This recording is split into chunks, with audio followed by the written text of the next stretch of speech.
Hey, fellow quilter longers. This is Lynn with Kansas Troubles.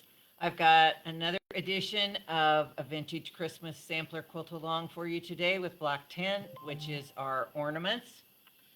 And we have to make a whole bunch of these little puppies, but they are really fun to do. I had a great time picking out the different fabrics and especially matching up what I wanted in the little center strip. I also did the block as a 6-inch block. If you're interested, I will post the directions for that here in a little bit. In the meantime, let's talk about how this is all broken down. Pretty simply, there is a dark with a light strip in between the two dark pieces.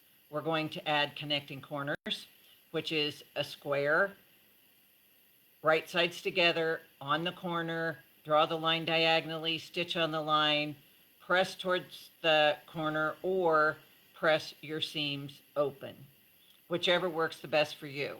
On these small blocks like this, I find that pressing the seam open actually helps it relax a little bit more and you get a more clean 90-degree angle here. So I will press these open, and then I'm going to add the little fused ornament top.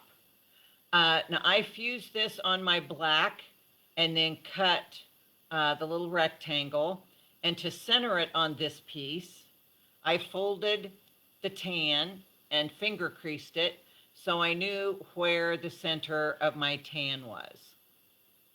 Then I can just add it to the top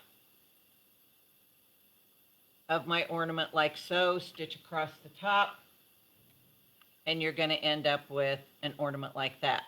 Now you can see I've gone ahead and stitched this.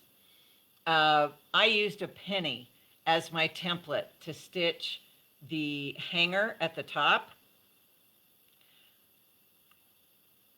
and I stitched the little black ornament top as well. I just zigzagged across it, did a double line on around the line that I drew around the penny, and that secures not only your ornament top but adds the little hanger.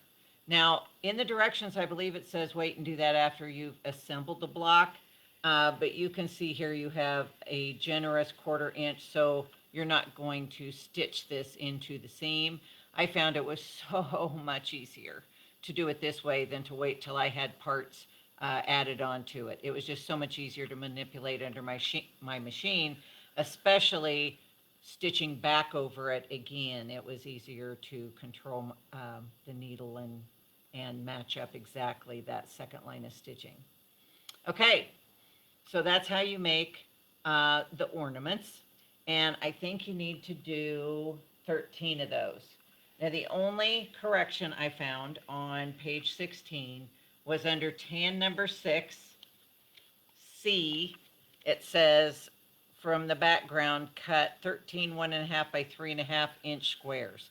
Obviously that is a typo. I don't know where the square came from, so just cross that out and you're good. 1.5 by 3.5 is obviously not a square, so hopefully you just ignored it.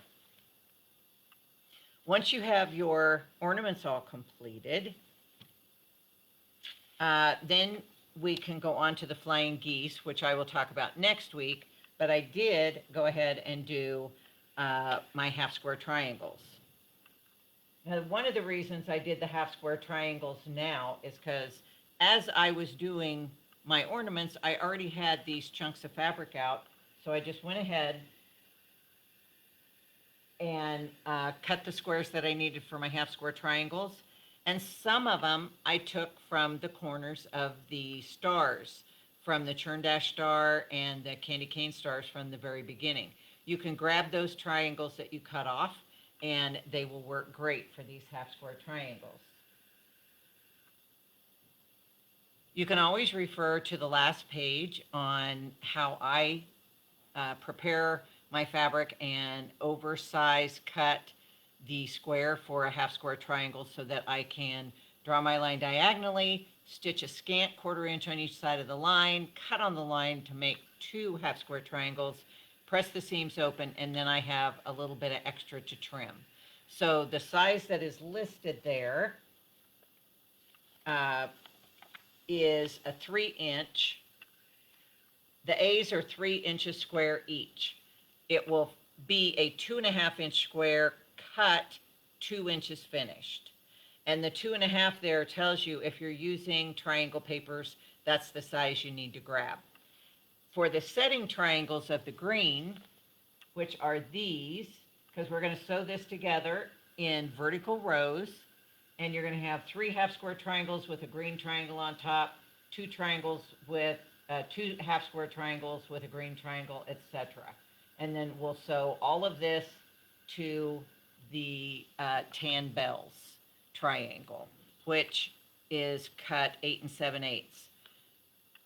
Now, if you want to oversize cut your bells, you can. You can cut it more like 9 inches and then center it when you pin it on to stitch, and then you can trim the entire square to 8.5 inches if you want all that to come out absolutely perfectly.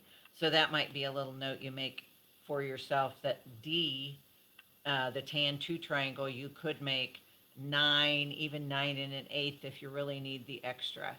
But that would help make it end up the exact perfect size.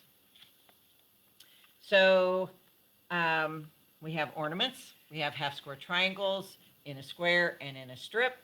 And next week we'll talk about flying geese and start putting our quilt together. I'm very excited. I do not have all the parts ready to put mine together, so we'll be kind of doing that in our imagination and on paper, because I have to save mine for our retreat next month, and then after that I'll be able to assemble my second quilt. I've been working on a new project for Bluebird's Nest. Over here you can see this is Bluebird Quartet. It is 2 mini charms. It was so much fun to make. I am just having a blast making all these little bird blocks. They are so fun to assemble. And so I have it to this point, just need to add my navy border today and get it off to Joy tomorrow to get it quilted. And then we'll be ready to have those patterns for you when the fabric comes in October. So after you're done with your Christmas quilt, maybe you can look forward to spring a little bit with Bluebird's Nest that arrives in October. If you have any questions, comment here. I love to see your progress. And we will see you next week for flying geese and starting to assemble our quilt. Have a great weekend.